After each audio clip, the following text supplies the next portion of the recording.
What's this? It's a box from GoWesty. I guess that means one thing. We're working on the bus today.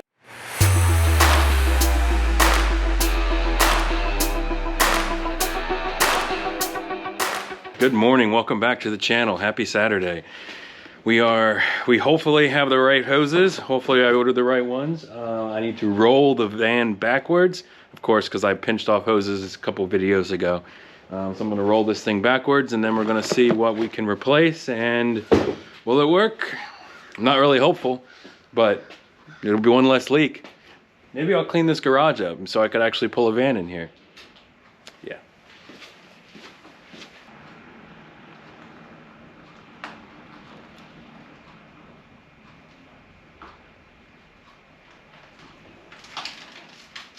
First things first, let's see what we got.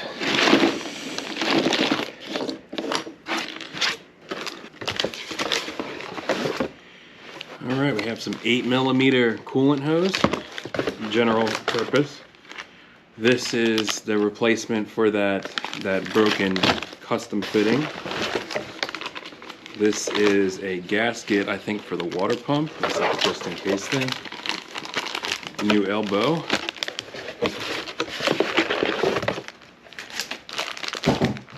And I believe this goes on the bottom of the reservoir tank. I'm making stuff up right now. Now I've noticed about 90% of you are not subscribed.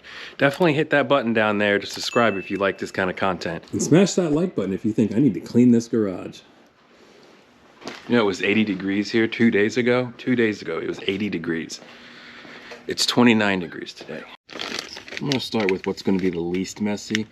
And this is the GWV 025121058. It takes that random hose and it gives you this machined part to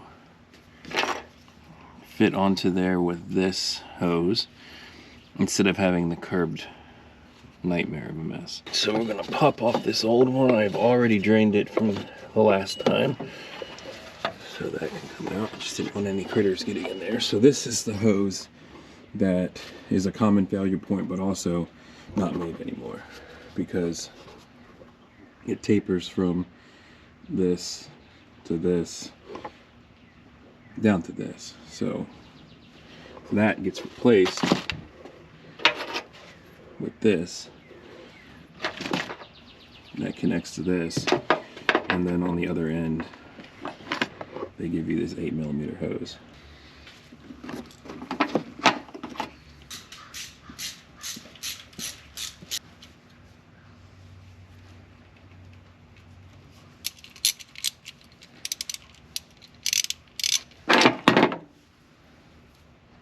We are going to heat this up a little bit so it's a little more pliable. In addition to warming it up, I'm going to put a little white lithium on it. Alright, so we got it fitted. As you can see right down there, it is fitted onto there, slightly angled up so it comes over here to the T-fitting. Just have to tighten that one down and get that sort of square on there. Alright, at long last and much crankiness, we got it on there. That worm clamp was hard to get on there. It's just the angle was not great. So that's on there. The tube runs up here, doesn't touch anything, and just have to snip it right there. So I'm gonna go with that.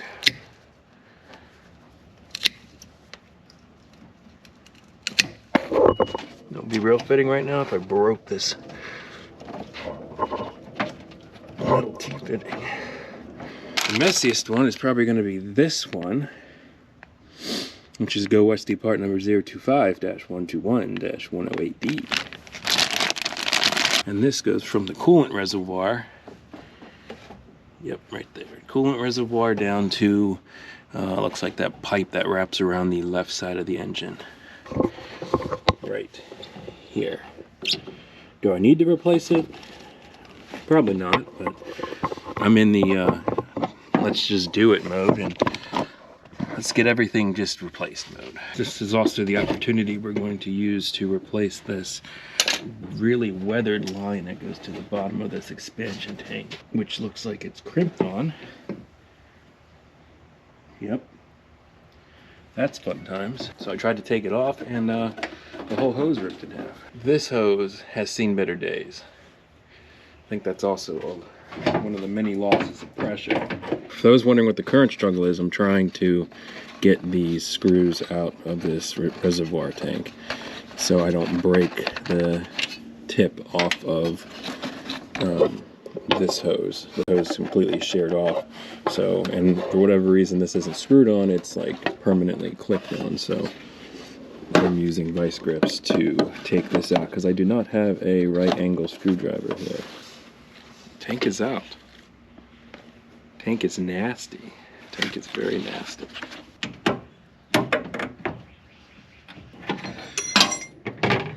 So this is the old elbow bracket, or this is the old elbow hose. Very stiff. When coolant hoses are stuck, I'll put the clamp right here, I'll put the pliers right here, and I'll just give it a twist, and you'll hear it. You hear the plastic snap. Yeah, these are definitely deformed. So this is what the area looks like down here. We have this new one, which will go right there, and then connect to the side of the tank. As I mentioned before, I'm in replace everything mode, because these hoses are 33 years old and they cannot be trusted anymore. So this other part is this is 025-121-058H. I think life would be a little easier with those clamp pliers. I think it's only getting colder out here. So we got this on, so let me secure that. I need to put this little elbow on, also working on this. So I took it out and I was able to cut off that crimped on line. And now I can get the last piece of hose I ordered, which is just some 8mm coolant hose, which I'm pretty sure I already had, but whatever. And I'm going to replace the line that goes from the top of this expansion tank to the reservoir, or the bottom of the reservoir. And yeah, that will be the last of that, and then we will fill this thing up and have it geyser out again, because that's how it goes around here. Got that reconnected. You know what? Screw these hose clamps. Just gotta get this back on here. So I have the new hose here, new hose down here. I'm using the old pinch clamp on the lower one, and I put a new hose clamp up here. I used a hose clamp down here for this reservoir tank. Got this just sitting there for now. Now I just need to reattach the tank back to there. All right, added a little pressure to the system with the GoWesty pressure kit. So that's keeping that pressurized. I am going to, pressurizing system, keeping it pressurized, yep. So next is,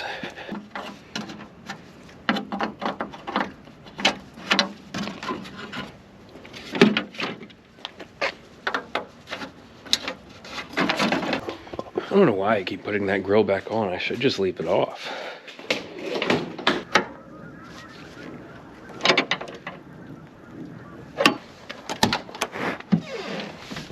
Watch the battery be dead.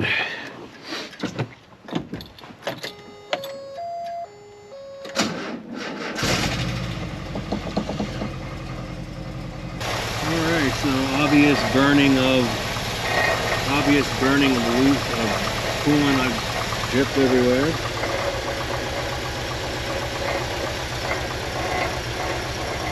Of course, the AC compressor is not connected right now.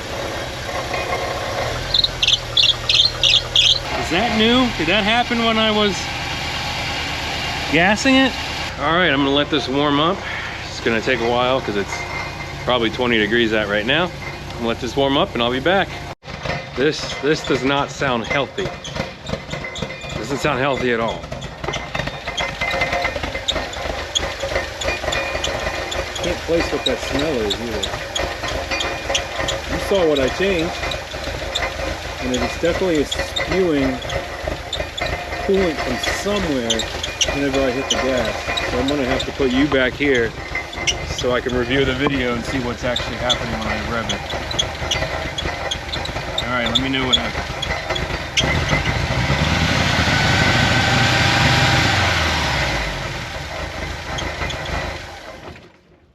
At least watching that on the GoPro screen was not real, didn't answer a lot. Something's not right, but it's not leaking. Oh, what fun times. I mean, on the plus side, that new part's working nicely. That new part is not leaking. There's nothing down there anymore, so we've patched another hole. But it's running kind of terribly.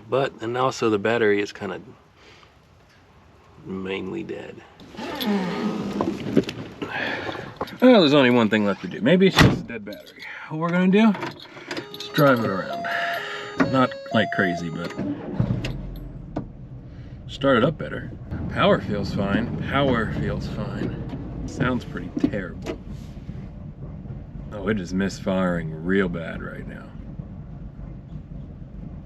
You know, anything different I did was like cut the belt off of the AC, so that's not running anymore, but would that really cause a misfire, or would that hide a misfire if it was connected and just spinning freely? Any idea what to test next? Let me know. I'll of course look online as well. On to another topic though. Spring is coming up, despite the dusting we're getting right now, and I do want to go camping, and I don't think it's going to happen in that van this spring. It's not reliable enough to go outside the backyard. I can surely clean up the inside and make the inside nice and have a little, you know, house in the backyard, but in terms of actually traveling and going places, I don't think the van's going to do it. So I want to hear from y'all. Would you want to see a rooftop tent? I'm thinking about getting an iCamper Mini or the iCamper RDB, whatever it's called.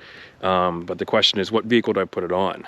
Do I put it on a 2020 Outback, or do I put it on a Toyota Tacoma? What would you rather see more? I would of course have to get a bed rail for the Tacoma, and really have to get a roof rack for the Outback as well. I mean, I'd have to replace this soft tonneau cover, put on the bed rack, and then I can put the Sky Camper either up here. I was thinking either a little bit higher than it, but I probably will just make it even, you know, for wind resistance if I did it on the truck. Then if I do it on the Outback, I have to get different cross beams and roof rails, because these don't support a rooftop tent. But I could put it on either one. I mean, really, I could put it on both. It's not that hard to move around with two, 3 people moving it. So which one do I start on? I want to go with the iCamper because it's pretty robust. It's a hard top, so I'm not going to rip it. It'll last. I mean, shoot, eventually I could eventually put it on the van. I could put a roof rack on the van and have another thing up there. So what do I start with? Let me know. Tacoma or Outback? See that? You see that down there? That is a 2003 Toyota Highlander. That was going to be my overlanding vehicle before I got the Vanagon over there. Does anybody want that? Take it. Take it. Very, very cheap. It does have some engine and transmission issues. I don't want to dive into it and figure it out because I have enough problems as it is. If you want it, shoot me a message on Instagram at Mike Builds Stuff. Well, that might wrap up today's video. I might jump back on this tomorrow at some point and try and see what's going on with the van, maybe letting it sit, and I'll fill it up once it cools off again. We'll see what happens with that. That might be it for today's video. If you like this content, definitely give a like. If you have any suggestions on what to do with that thing next, let me know. Put that in the comments below. And if you want to see more between videos, check out my Instagram right here. There's also mikebuilds.it right here. The merch store is live. You can get t-shirts, hoodies. Shoot, I even got a floor mat. I was going to debut that when the van's floor was done, and I was going to throw it on there, but